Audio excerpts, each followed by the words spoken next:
We're going to move on to the NFL, though. I want to get into some, not even on-the-field stuff, but just off-the-field issues. The Miami Dolphins have been stripped of their 2024 first-round pick, along with the 2023 first-round pick, a 2024 third-round pick, and their owner, Stephen Ross, was fined $1.5 million and will be suspended through October 17th. And the reason for all of this is because the Miami Dolphins have been accused and they've now been punished for tampering with Tom Brady and Sean Payton in the last few off seasons. So I'm going to go through exactly what happened from reports per Adam Schefter, Ian Rappaport, all these different guys. So the NFL ruled the Dolphins had impermissible communications with Tom Brady in the 2019-2020 season while he was under contract with the Patriots. The communications began in the August of 2019, and they continued through the 2019 season and even the postseason, which the Patriots were a part of. Then they also had impermissible communications with Brady during and after the 2021 season while he was under contract with the Buccaneers. The discussions were centered around Brady becoming a limited partner with the Dolphins while he was a part of the Buccaneers. If all that wasn't enough, in 2022, the Dolphins had even more impermissible communications with Don Yee, who was the agent of former Saints head coach Sean Payton. The communications were centered around trying to bring Sean Payton in as Miami's new head coach, and the Dolphins did not get any consent from the Saints before having these conversations. The discussions occurred before Sean Payton had announced his retirement. Following his retirement, the Dolphins then again requested permission to speak to Payton, and the Saints denied it. On Monday, during the whole week, they ended up doling out that punishment to Stephen Ross, the fines, the taking away of the draft picks, all of that. That's a lot of information for the listeners and even for you guys to hear all at once. But Jacob, hearing all of that, you obviously heard the reports off the show. What was your reaction? What did you think of the punishments and just the fact that the Dolphins did this much tampering in the matter of 3 years? Yeah, I mean, tampering's always been like a really significant thing within the NBA and the NFL specifically. And another thing that just kind of jumps off the page at me a bit is Brady and Sean Payton both already involved in massive, probably two of the top 4 or 5 most massive NFL scandals already. And I'm not saying any specific blame, but it's just it's one of those things where it's all right, there's a little bit too much of a trend here. I mean, it's not just you know what I mean? It's just kind of whoa, a little bit. The Dolphins, I feel are one of those organizations that they're in a place where with the Brian Flores situation too. Yeah, too. Yeah. Just the fact that he wasn't coaching them after the season they had was probably one of the most abysmal coaching decision situations, whatever you want to call it, ever. Yeah. So to wrap everything I just set up, it's quite a dumpster fire, everything that's coming out. It probably won't be such a huge thing going forward because even though they're going to lose the pick, they'll probably feel as though whatever, the organization themselves. But it's certainly a bad look in terms of when you're looking at it from a lens of, look, this one team has multiple situations within this, and then you don't hear about it at all from any other, most other teams, at least. I do. So Conor, before you jump in here, I do want to say real quick, the draft pick, the only reason I find this could be very impactful for them is because if Tua doesn't pan out in a very, very quarterback-heavy draft class next upcoming draft with Bryce Young and some other young guys, that could hinder their ability to take a quarterback if they feel they need one. That's the only thing I want to bring up, depending on how Tua plays, obviously. I'm just saying that could be a possible outcome down the road we see from this whole fallout. But give me your thoughts. Yeah, well, first of all, this really shows their confidence in Tua, huh? I mean, Jesus. Yeah, but, seriously. It's just really funny how they went and tampered with these guys, and they didn't end up with them that's what I was thinking. The end of it at all, which that was my reaction. Funny. They didn't get any of them, didn't get any consideration, nothing. Just yep, all right, whatever. It was pretty bad. Oh, we lost Conor there for a second, but yeah. Jacob, I'll give my thoughts even further. I think that it was my biggest reaction, even what Conor would kind of preface there before he cut out. One of the biggest things I thought was, damn, you tampered with them and you still couldn't even get them. You tampered with Brady twice. You couldn't get him in there. You tampered with Sean Payton. You couldn't get him in. It's just that's even more of a slap in the face because you were doing it behind these teams' back, doing Exactly. it like under the rules, against the rules, and they still looked at you and were like, yeah, screw you, we don't want you. And to touch on the Brian Flores situation that you brought up it does actually impact that because the NFL came out and they found that due to all of this tampering and everything that now has come out, truthfully under the owner and everything, it was found that Brian Flores actually it turns out he wasn't losing games on purpose. So the allegations that were put against him, the Dolphins had against him, Right. that all kind of goes out the window now because he wasn't losing games on purpose because all of this information comes out. So it almost kind of not necessarily clears his name, but kind of gives us the full honest truth as to what was going on under the ownership of Stephen Ross and the whole Dolphins organization in general, if that makes sense. But you can elaborate more if you'd like. Yeah, I mean, it's the NFL just feels like there's always going to be a scandal. It's almost like the beginning of every year. There's always multiple big scandals. And we're going to get into the next one in a second. I mean, you know what I'm talking about. I think a lot of it has to do with, the fact that there's a feeling in the NFL that there's a lot of guys that live their whole lives out, and then they get to the NFL, and then everything changes. You have money now, you have fame now, you have all this. Obviously, with the organization situation is a little different, but in general, I just think specifically with the NFL, there's just so many guys that their heads just can't encapsulate everything that's actually going on in their lives now that 100%. They've hit this stride of being in the league. So I think that has a lot to do with it. And it just breeds a culture of, the willingness to maybe be a little unfaithful and a little, cheat or whatever it is. So, it's whatever. Unfortunately. Hopefully we can get Conor back in a second, but we're going to move on to the Deshaun Watson situation. Now, this is a very serious conversation that I want to have. I've been watching the people on First Take and on ESPN talk about this ad nauseum over the last few days. I commend them so much because it is a very, very difficult conversation to kind of have on air and, have over television and media, because you want to have your own personal opinion. You want to feel a certain way about it, but at the same time, you have to kind of keep that to a certain level and not let that overshadow what the actual rulings have been and all the information that's come out. So I'm going to provide all the information now for you and our listeners. And so Monday, NFL disciplinary judge Sue Robinson, who the NFL brought in to kind of rule over this case, she informed the NFL that Deshaun Watson should be suspended, in her professional opinion, for 6 games. Robinson only there were 24 or 25 total civil lawsuits from 24 different women that were brought in against Deshaun Watson. It's important to mention that in this ruling of the case with Sue Robinson, she only took the testimonies and brought in 4 out of the 24 women, and she only heard 4 of them out. So she based her ruling off of those 4 women talking to Deshaun Watson, having private conversations with him, and all the documents and the information she was provided for.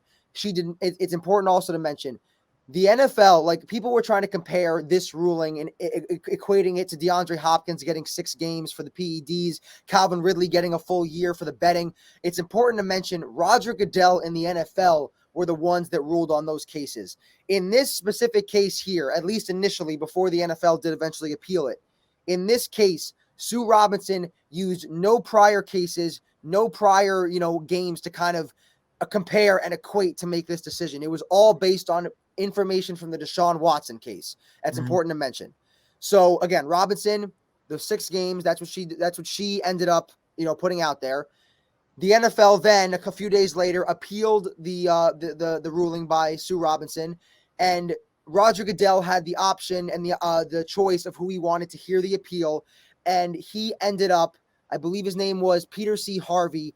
Peter C. Harvey will be the NFL attorney, New Jersey attorney that will be hearing the NFL's appeal. It's a lot of information, I know. It's a lot to unpack and a lot to take in. Initial reactions, we'll stick with this first. What was your initial reaction to when you saw that Sue Robinson said Deshaun should get only 6 games? Well, first off, one of the things is that I saw that Goodell still can rule over it. He still has a higher, ability to do that. Well, he did. He appealed it already. So, yeah, he did. So, right. I thought 6 was probably like a little shallow. I think that, like, one of the best comparisons is, like, the ones you mentioned. I think we've seen guys get more as the same for a lot less. But I think that it's also a really tricky situation because in those situations, for example, the betting and the PEDs, you have a point blank yes or no answer to your question right in front of you. For the PEDs, you have a literal test that says he did it.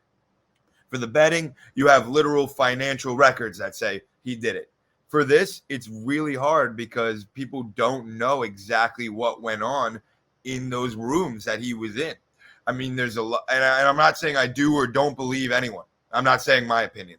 I'm just saying I think it makes it harder on the higher ups to make rulings because this is one of those situations where it's a lot harder to know. Now, I don't think that he should be particularly. It seems like there's still a level of like trying to make the most out of the situation and get him back in there. You know, I think there's definitely a little bit too much of people being generous to him because I think at the end of the day, he's in a situation where his platform is helping him. Because if some random guy got accused by 25 girls of this, they'd be they'd be in shit for a long time. So in jail. Yeah, he'd be in jail.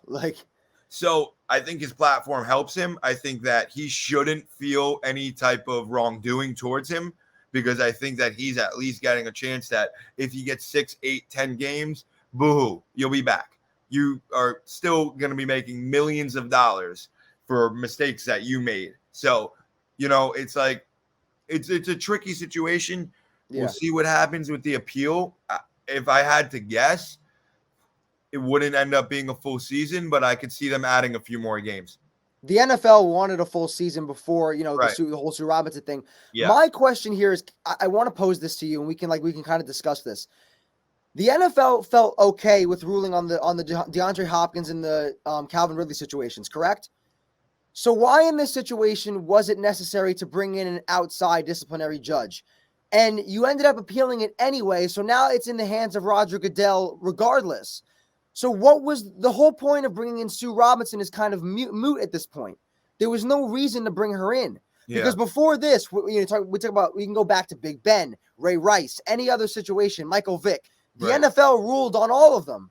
So why now do we bring in Sue Robinson, but you're going to appeal it anyway? So there was no reason for it.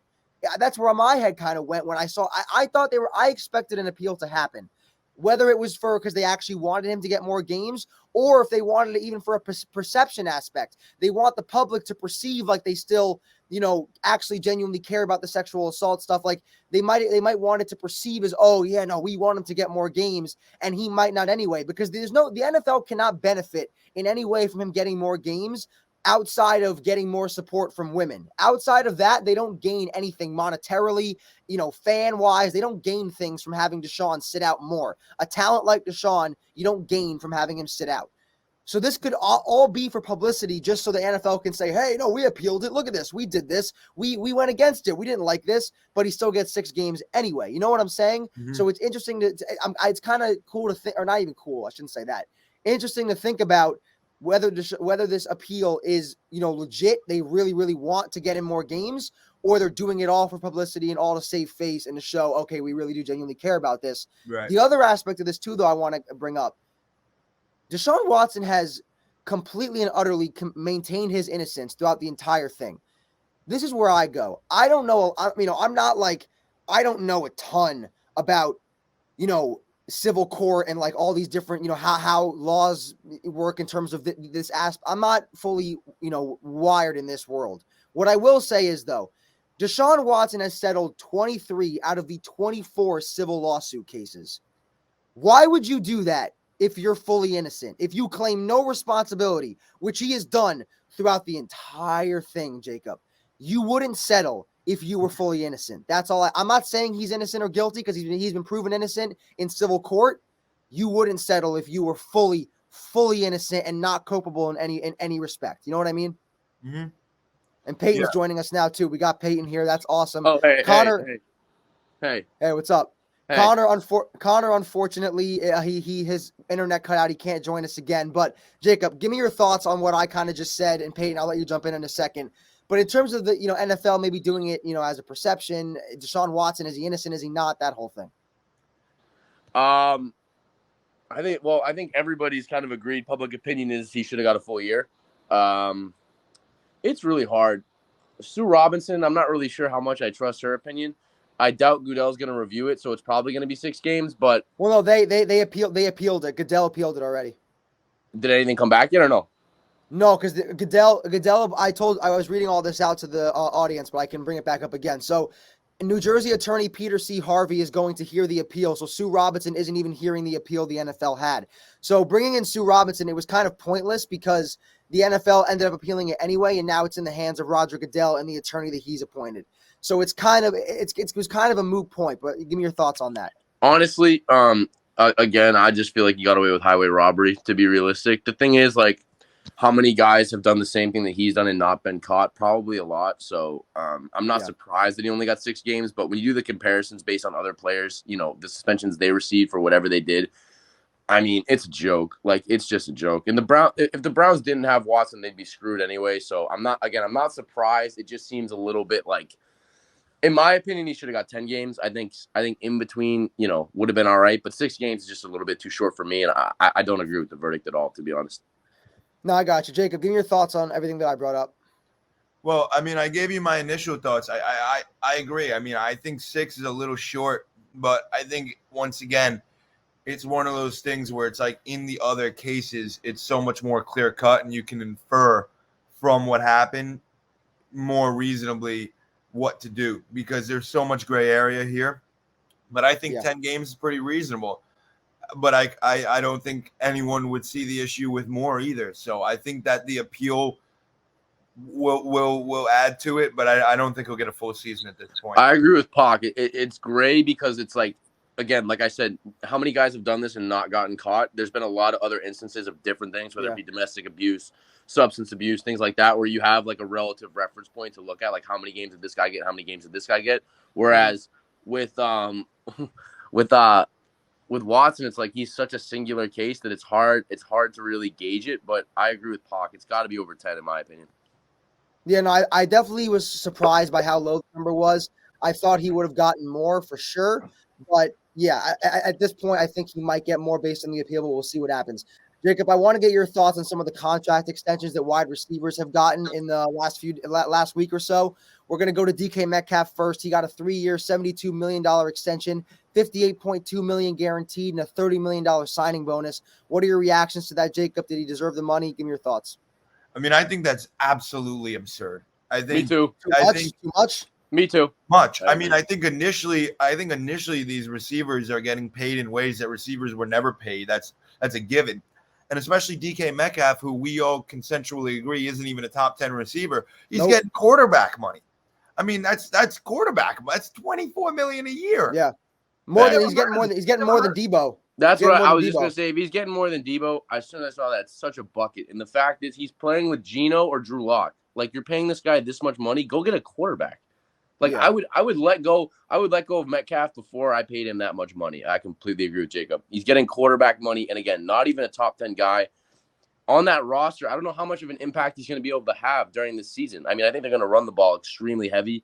I don't think they're going to pass a lot, but what do I know? I think they way overpaid for him. I agree.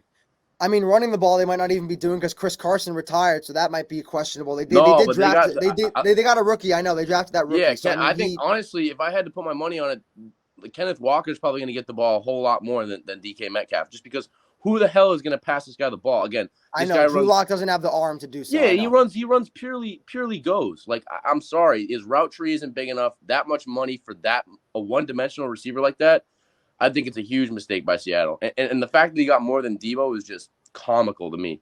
Yeah, Jacob, I'll ask you about the Debo contract now. He got 3 years, $71.55 million, $58.1 guaranteed, and it could be up to worth up to $73.5. What are your thoughts on that? I'm glad he got his money finally, but should he have been paid more or no?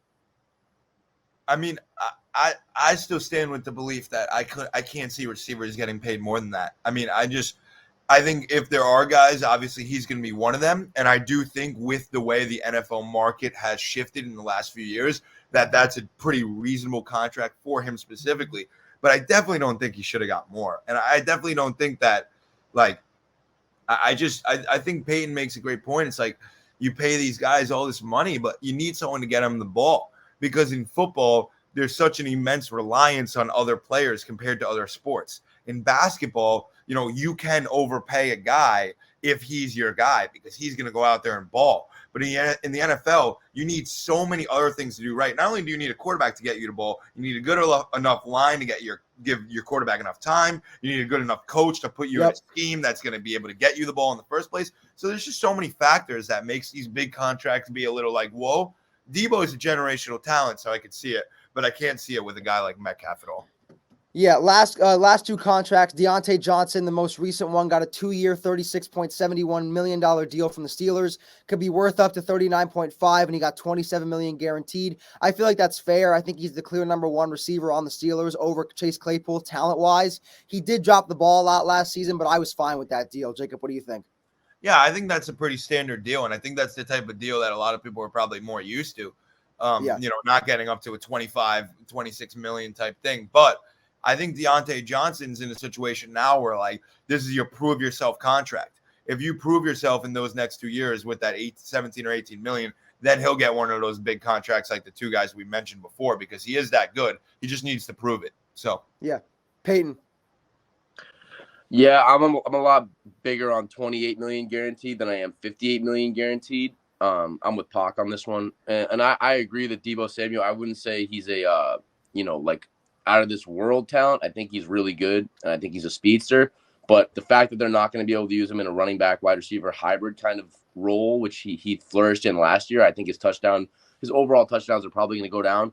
I like the Johnson contract a lot more than I like the Debo or the Metcalf contract. If I had to rank them, I'd say Metcalf is the worst. Debo's all right because he's really talented, and DeAndre Johnson, I think that's a good price for the Steelers to get him at. Last one, Julio Jones got a 1-year contract from the Tampa Bay Buccaneers. He is now going to be joining Brady in Tampa. Jacob, is that a good deal, getting him on a 1-year contract, like a prove-it deal kind of thing? What do you think? Well, I absolutely love it. You guys all know how I feel about Julio Jones. I mean, I think he's one of the great receivers of his generation. I think he's, deserves more than what he's got. I think the Falcons was just like, man, did that go downhill after that Super Bowl appearance. And I think he deserves a chance to play for a championship. There's a lot of guys in this league that, obviously he had a chance in that little 2-year span there where they were good, but, he deserves it. He deserves a Tom Brady experience. In terms of the Buccaneers specifically, I don't think it makes a massive difference. I mean, I think they're one of the favorites anyway, obviously, but I don't think it's as much to make them jump over a Rams type team, really. So, I still think they're, with right behind second or third, best odds within the NFC to make it out. But I don't think it jumpstarts them to the best team in the conference. Peyton, what do you think? I agree for the most part, but I think it has a little bit more of an impact than Jacob is putting on. I think with all the receivers out there and the way Brady reads defenses, it's going to be really, really, really hard for teams to stop them, especially with Evans and Julio on the outside. Like, in my opinion, I think it puts them above the Rams. I might be crazy. I think Kupp's in for a recession. I think Allen Robinson is a great talent, and I'm really happy that the Rams got him. I think they needed that to kind of keep up their offensive pace. But for me, again, I agree with Pac. I think Julio's one of the best receivers in the last 20, 30, 20 years or so. Yeah, at least. Yeah, he's on the level of Calvin, in my opinion. You know what I mean? I think you think he's better. He might even be better than Calvin at times. Yeah, I don't think anybody puts him on that. Like, they don't really, when you talk about Randy and Calvin, Julio's never really, he's always kind of left out of that. But for me, I think he's just as good as a guy like Calvin. I don't know if he's on Randy Moss level, but again, at his age, I don't really think it matters with Brady down there playing in Tampa. I think he's going to have a career year. Maybe not a career year. He's going to be fighting for targets with a lot of guys, but I definitely think it makes the Bucs probably the favorites for me to get out of the NFC.